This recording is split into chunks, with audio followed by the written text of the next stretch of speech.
नमस्कार दोस्तों, स्वागत है आपका कहानियां जिंदगी की के आज के अंक में। हमारी आज की कहानी समर्पित है समर्पण और त्याग की मूर्ति पिता को।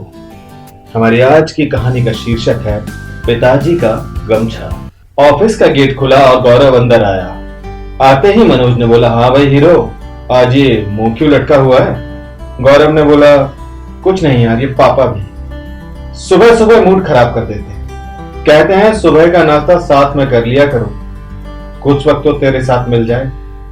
अब तू ही बता, उनके चक्कर में रहा तो हो गया अपना काम, दिमाग खराब करके रखा है। गौरव अपने टेबल पर अपना बैग रखता है, तभी मनोज बोलता है, चल अब तो ऑफिस आ गया है, छोड़ पापा को, एमडी साहब आने वाले हैं। गौरव बोला, कौन?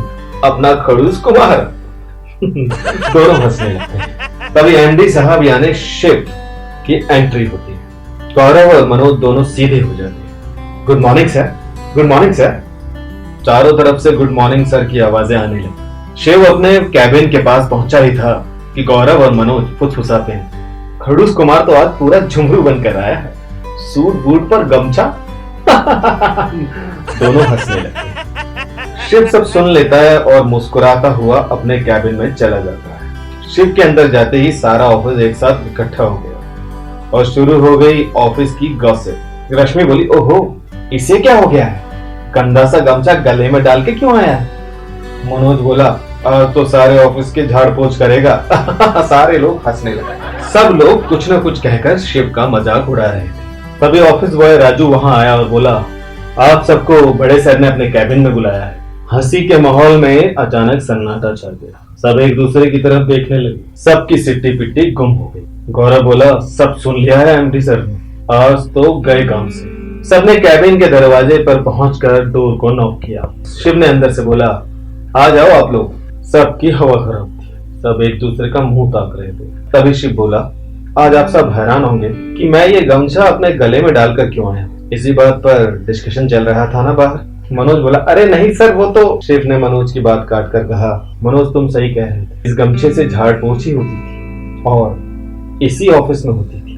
मेरे पिताजी करते थे। सबकी आंखें फटी की फटी है। शिव ने आगे कहा, वो पूरी ईमानदारी और लगन मेहनत के साथ अपना काम करते थे और इसका इनाम भी उन्हें बहुत खूब मिला था। सबके चेहरे पर मुस्कान आ गई। गौरव ने खुश होकर पूछा, क्या इनाम मिला था सर? शिव ने हंसते हुए बोला, इनाम जानते हो, उन्हें सिर्फ इतनी सी बात पर बेइज्जती करके ऑफिस से निकाल दिया गया था क्योंकि उन्होंने एक बाबू साहब के जूते पर गिरी चाय को साफ करने से मना कर दिया। तभी रश्मि बोली, सर आप बुधराम काका के बेटे हो?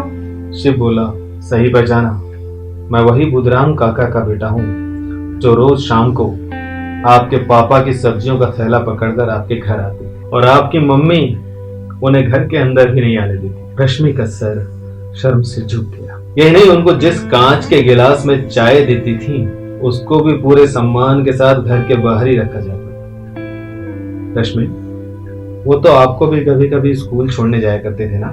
रश्मि बोली, हाँ सर। शिव बोला, मेरे पिताजी ने नौकरी छूटने के बाद भी हिम्मत कभी नहीं छोड़ी। मुझे हमेशा यही समझाया, बेटा मन लगा कर पढ़ो, जो सम्मान मुझे नहीं मिला वो तुझे मिलना चाहिए। उनकी पीठ के घाव, हाथ और पांव के छाले हमेशा मेरे हौसले को बढ़ाते रहे।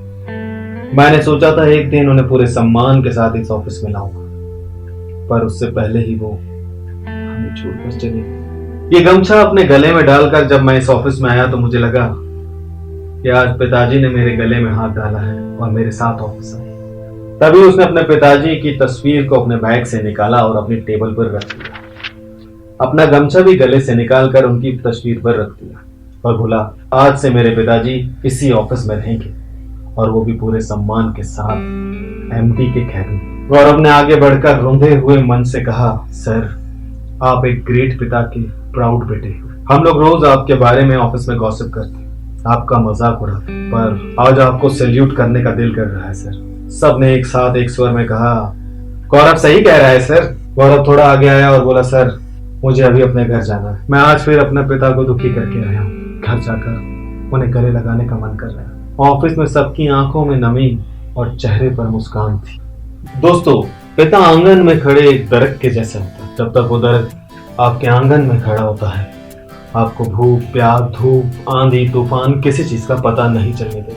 हमें अपने पिता का सम्मान करना चाहिए, उनकी बातों को सुनना चाहिए, मानना चाहिए। हम इतना तो उनके लिए कर ही सकते। दोस्तों, ये थी हमारी आज की कहानी। आपको हमारी ये कहानी कैसी लगी? अगर अच्छी लगी तो इसे लाइक कीजिएगा, और अगर आपने अभी तक हमारे चैनल को सब्सक्राइब नहीं किया है तो सब्सक्राइब कीजिएगा। कहानी के बारे में अगर कुछ कहना चाहते हैं या अपने कोई विचार हमें प्रकट करना चाहते हैं तो कमेंट बॉक्स में जरूर लिखिएगा। अगले अंक में आपसे फिर मिलूंगा एक नई कहानी के साथ। अभी मैं आपको अलविदा कहता हूँ, आपका दोस्त दिनेश कुमार।